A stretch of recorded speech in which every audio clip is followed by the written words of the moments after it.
Leitura diária. Segundo Samuel, capítulo 20. A rebelião de Seba contra Davi. Também estava lá um desordeiro chamado Seba, filho de Bicri, de Benjamim.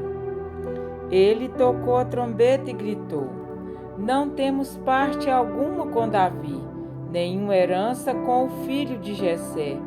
Para casa todos, ó Israel. Então todos os de Israel abandonaram Davi para seguir Seba, filho de Bicri, mas os de Judá permaneceram com seu rei e o acompanharam desde o Jordão até Jerusalém. Quando Davi voltou ao palácio em Jerusalém, mandou confinar numa casa sob guarda as 10 concubinas que tinha deixado tomando conta do palácio. Ele as sustentou, mas nunca mais as possuiu. Ficaram confinadas, vivendo como viúvas até a morte. E o rei disse a Amasa: Convoque os homens de Judá e dentro de 3 dias apresente-se aqui com eles. Mas Amasa levou mais tempo para convocar Judá do que o prazo estabelecido pelo rei. Disse então Davi a Abisai: Agora Seba, filho de Bicri, será pior para nós do que Absalão.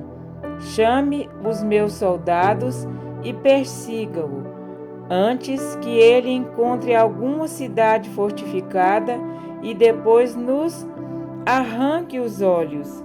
Assim, os soldados de Joabe, os queretitas, os peletitas e todos os guerreiros saíram de Jerusalém para perseguir Seba, filho de Bicri. Quando estavam junto à grande rocha de Gibeon, Amasa encontrou-se com eles. Joabe vestia seu traje militar e tinha um cinto com um punhal na bainha. Ao aproximar-se de Amasa, deixou cair a adaga. Como vai, meu irmão? Disse Joabe, pegando Amasa pela barba com a mão direita para beijá-lo. E Amasa, não percebendo o punhal na mão esquerda de Joabe, foi por ele golpeado no estômago. Suas entranhas se derramaram no chão e ele morreu, sem necessidade de um segundo golpe. Então Joabe e Abisai, seu irmão, perseguiram Seba, filho de Bicri. Um dos soldados de Joabe ficou ao lado do corpo de Amasa e disse: Quem estiver do lado de Joabe e de Davi, que siga Joabe. Amasa jazia numa poça de sangue no meio da estrada. Quando o homem viu que todos os que se aproximavam do corpo de Amasa paravam, arrastou-os para fora da estrada e o cobriu com uma coberta. Depois que o corpo de Amasa foi retirado da estrada, todos os homens seguiram com Joabe em perseguição a Seba, filho de Bicri. Seba atravessou todas as tribos de Israel e chegou até Abel-Bet-Maaca, e todos os bicritas se reuniram para segui-lo. O exército de Joabe veio, cercou Seba em Abel-Bet-Maaca e construiu contra a cidade uma rampa que chegou até a muralha externa. Quando o exército de Joabe estava para derrubar a muralha, uma mulher sábia gritou da cidade: Ouçam, ouçam, digam a Joabe que vem aqui para que eu fale com ele. Quando ele se aproximou, a mulher perguntou: Tu és Joabe? Ele respondeu: Sim. Ela disse: Ouve o que a tua serva tem para dizer-te. Estou ouvindo, disse ele. E ela prosseguiu: Antigamente se dizia: Peça conselho na cidade de Abel, e isso resolvia a questão. Nós somos pacíficos e fiéis em Israel. Tu procuras destruir uma cidade que é mãe em Israel. Por que queres arruinar a herança do Senhor? Respondeu Joabe: longe de mim uma coisa dessas, longe de mim arruinar e destruir esta cidade. Não é esse o problema, mas um homem chamado Seba, filho de Bicri, dos montes de Efraim, rebelou-se contra o rei Davi. Entregue-me esse homem e iremos embora. A mulher disse a Joabe: a cabeça dele te será jogada do alto da muralha. Então a mulher foi falar com todo o povo, dando o seu sábio conselho, e eles cortaram a cabeça de Seba, filho de Bicri, e a jogaram para Joabe. Ele tocou a trombeta, e seus homens se dispersaram, abandonaram o cerco da cidade, e cada um voltou para sua casa. E Joabe voltou ao rei em Jerusalém. Joabe comandava todo o exército de Israel. Benaia, filho de Joiada, comandava os queretitas e os peletitas. Adonirão era chefe do trabalho forçado. Josafá, filho de Ailiúde, era arquivista real. Seva era secretário. Zadok e Abiatar eram sacerdotes. E Ira, de Jair, era sacerdote de Davi. Amém? Para refletir. Assim como sua saída de Jerusalém, o retorno de Davi foi repleto de desafios. Definitivamente, o rei de Israel tinha muitos amigos, mas também muitos inimigos, e a rápida anuência do povo, a sedição de Seba, revela que Israel também estava confuso e dividido. Já no caminho, Davi teve que resolver muitas questões e, finalmente, ao chegar em casa, deparou-se com a triste situação de suas 10 concubinas, vítimas do devaneio de Absalão. Aquelas mulheres não tinham mais liberdade de aparecer em público. Quão grande foi o seu vexame!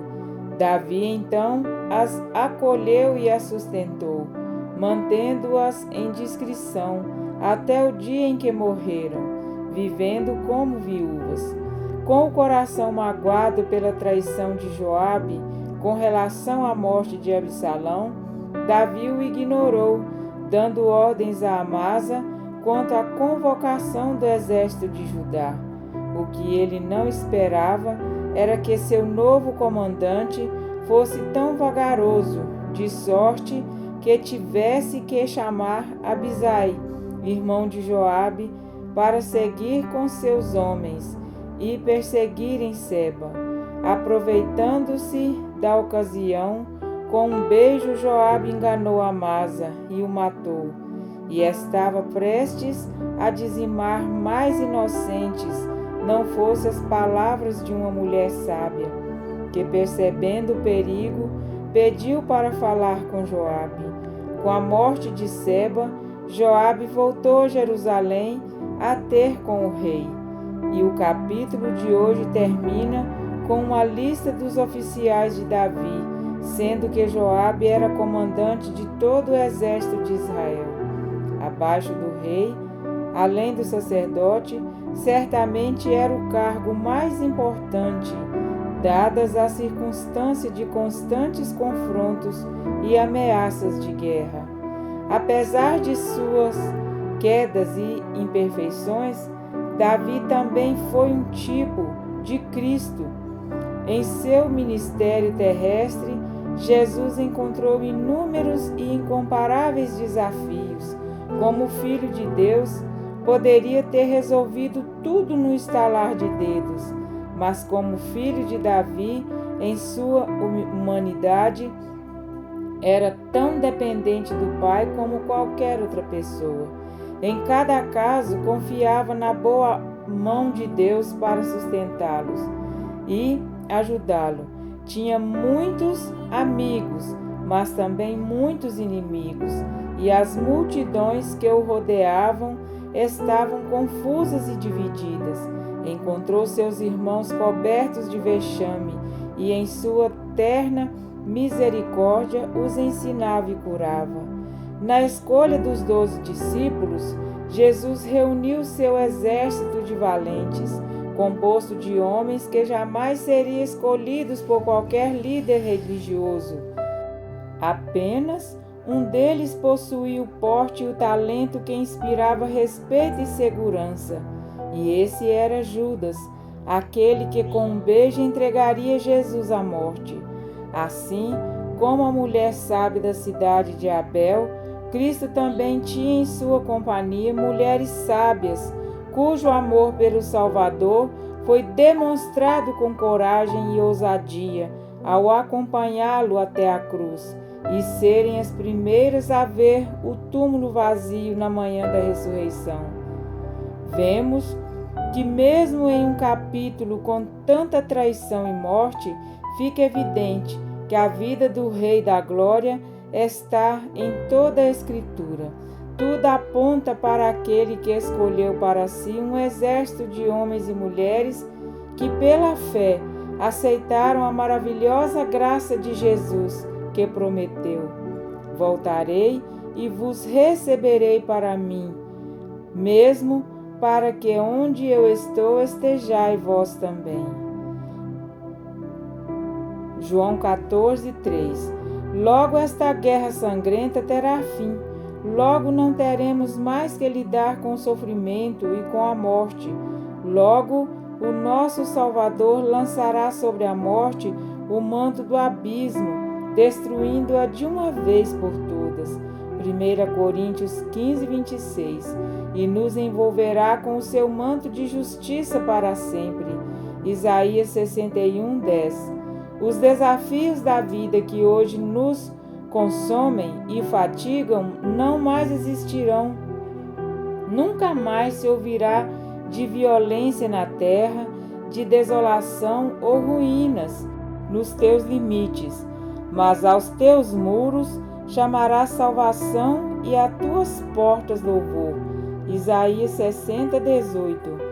Não mais existirão inimigos, mas somente amigos em comum, os santos do Altíssimo, pois o Cordeiro que se encontra no meio do trono os apacentará e os guiará para as fontes da água da vida.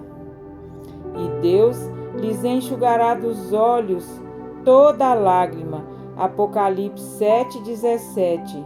Todos nós poderemos dizer: eu sou um dos pacíficos e dos fiéis em Israel, não mais pelo medo da morte, mas pela vitória em Cristo sobre ela.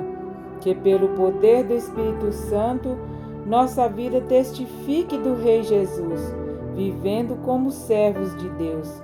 1 Pedro 2:16. Amém?